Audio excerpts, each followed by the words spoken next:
Bueno, entonces el día de hoy vamos a hablar de la infección por cándida y específicamente del reporte de un caso. Para recordar inicialmente el hongo cándida, un hongo levaduriforme, el reino al que pertenece el reino fungi, el filo Deuteromycota, el subfilo Deuteromicotina, la clase Deuteromycetes, la subclase Blastomycetidae y la familia Cryptococcaceae. El género finalmente es el género Cándida.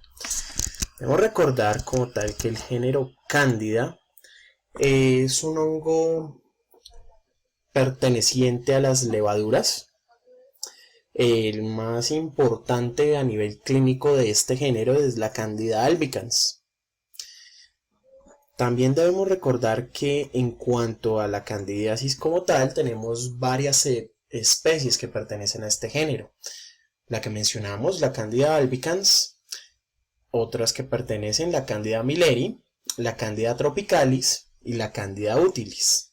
Pero hoy nos vamos a concentrar un poco más en la Candida albicans. Hay que recordar que la Candida albicans es un microorganismo comensal de las mucosas humanas, es decir, lo podemos encontrar normalmente en la mucosa oral, la mucosa digestiva y la mucosa genital sin que produzca ninguna patología como tal, a menos de que nuestro paciente tenga algún tipo de inmunosupresión, como nos va a ser el caso que nos va a ocupar el día de hoy. Ahora bien, el caso como tal es un caso presentado por parte de la Sociedad Argentina de Pediatría en su revista oficial, que es Archivos Argentinos de Pediatría. El artículo como tal fue publicado en el año 2010 en la edición 108 de la revista y es obra de los doctores Rolando Elías Julián González, Manuel Augusto Valdebrán Canales y Héctor Eduardo Guidos Morales. El artículo como tal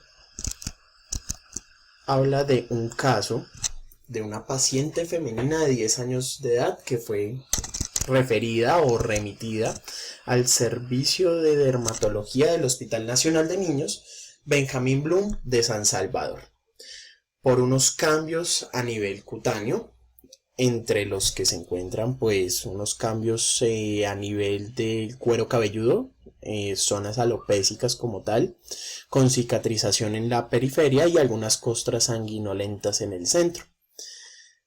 Pero lo que más llama la atención acerca de la paciente como tal es lo que observamos en las dos imágenes.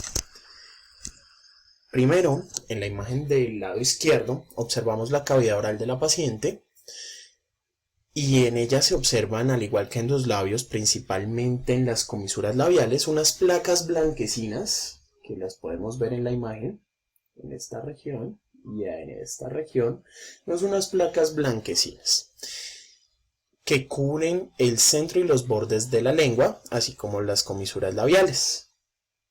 Al hacer la remoción de las placas, lo que vemos en la mucosa oral como tal es una región eritematosa y obviamente fisuras múltiples en la mucosa oral. Asimismo, en la imagen de la derecha vamos a ver en la uña del pulgar derecho y en el dedo medio de la mano izquierda vamos a encontrar una región engrosada de la uña con porciones amarillentas y distrofia marcada. Asimismo, si nos fijamos en las regiones periunguiales, en los pliegues periunguiales, vamos a encontrar una región con un amplio eritema. No vamos a encontrar en la paciente signos clínicos de hipoparatiroidismo o enfermedad de Addison. Y asimismo es una paciente que desde los 2 meses de edad ha tenido múltiples estancias hospitalarias por cuadros de gastroenteritis aguda, neumonía y desnutrición moderada. Tenemos que sufre de candidiasis oral desde los 5 meses de edad y los exámenes de laboratorio repetidos a través del uso de ELISA inmunoespecífica para VIH salieron negativos, por ende se sospecha en el caso de la paciente un cuadro de inmunodeficiencia primaria asociado tal vez a enfermedad de Addison o algún trastorno hereditario con carácter autosómico recesivo. Principalmente, esto sería lo que orientaría el cuadro de candidiasis mucocutánea crónica que se está sospechando o que se sospechaba en la paciente antes de ser corroborado. Por deficiencia en los linfocitos T y en las células natural killer con titulaciones de anticuerpos normales. A través del cultivo de las lesiones, tanto de las lesiones en mucosa oral como en las lesiones en el lecho ungueal y pues el raspado de la onicomicosis que tenía el paciente, se encuentra crecimiento de Candida albicans con concentraciones séricas de electrolitos normales, pruebas de función renal normales y un aumento de la transaminasa glutámico oxalacética. Los estudios clínicos anteriormente mencionados confirman el diagnóstico de una candidiasis mucocutánea crónica, específicamente por deficiencia de linfocitos T y de células natural killer. Por ende se inicia el tratamiento con itroconazol de 100 miligramos por vía oral una vez al día, como antimicótico específico para el tratamiento de las candidiasis.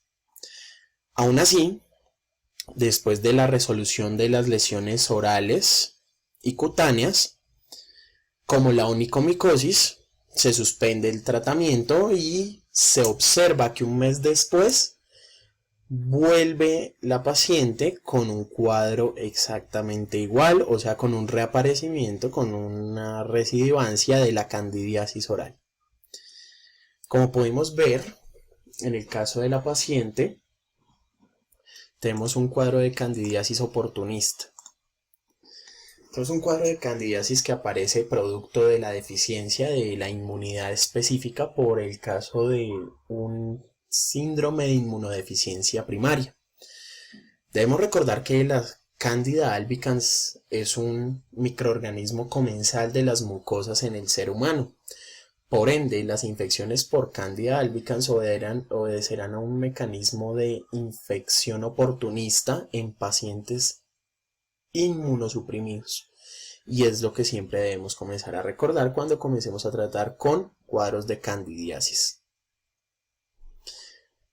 Recordemos también que el artículo como tal es candidiasis mucocutánea, un informe de caso clínico que fue realizado por la Sociedad Argentina de Pediatría en su revista oficial Archivos de Pediatría, que es obra de los doctores Rolando Elías Julián, Manuel Augusto Valdebrán Canales y Héctor Eduardo Orquídeos Morales. Muchas gracias.